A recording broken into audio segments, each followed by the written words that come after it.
Հուշապատիճը տեղադրվեց ինժեներական քաղաքի այն հատվածում, որտեղ շինության կառուցումից հետո տեղակայվելու է Integral Solutions ընկերությունը։ Այն հայկական կիսահաղորդիչներ նախագծող ընկերություն է, որը Siemens-ից ձեռք է բերել սուպերհամակարգիչ։ Այդ սուպերհամակարգչի միջոցով թեստավորվելու են նախագծված չիպերը մինչև արտադրությունը։ Հնարավորություն է տալու արդեն ապագայում նոր ստեղծվելիք չիպերի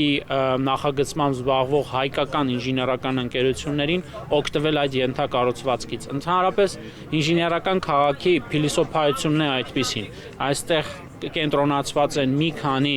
կարևորագույն ենթակառուցվածքներ, որտեղ ՀՀ կառավարությունը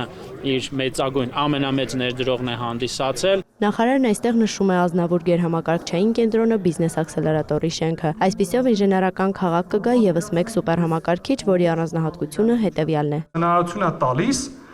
չիպը մինչև արտադրելը իրան կարողանանք տեստավորենք, հասկանանք բոլոր իր բացերը, վստահ լինենք, որ մենք բաց չունենք վիրտուալ տիրույթում եւ նոր գնանք արտադրության։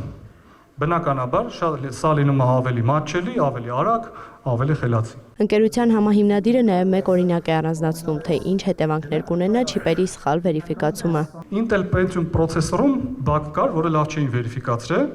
ու այդ բագը Intel-ի վրա արժեցել է մոտավորապես $500 միլիարդ, որովհետև այդ խնդիրը եղել է $500 միլիարդ։ Նոր սուպերհամակարգիչը նախ կօգնի խուսափել այդպիսի խնդիրներից, ապա կնպաստի նաև կիսահաղորդիչների ոլորտում հայկական նոր ընկերությունների ստեղծմանը։ Մեր տեսլականը հետևյալն է. Հայաստանը ծառայություններ մատուցող պետությունից վերածել, փոխակերպել որպես սեփական ինժեներական գաղափարները գեներացնող, հայկական տեղական արտադրանքներ արտադրող եւ աշխարհին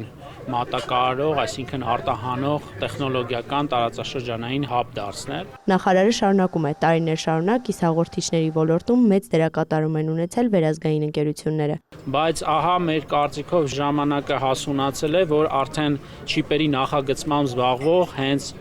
տեղական հայկական ընկերություններ ձևավորվեն եւ ինտեգրալը դրա վառ օրինակներից մեկն է։ Նախարարը նաև ընդգծում է, այս շինությունը կդառնա վերջիններից մեկը, որով կամփոփվի ինժեներական քաղաքի երկրորդ հատվածի կառուցապատումը։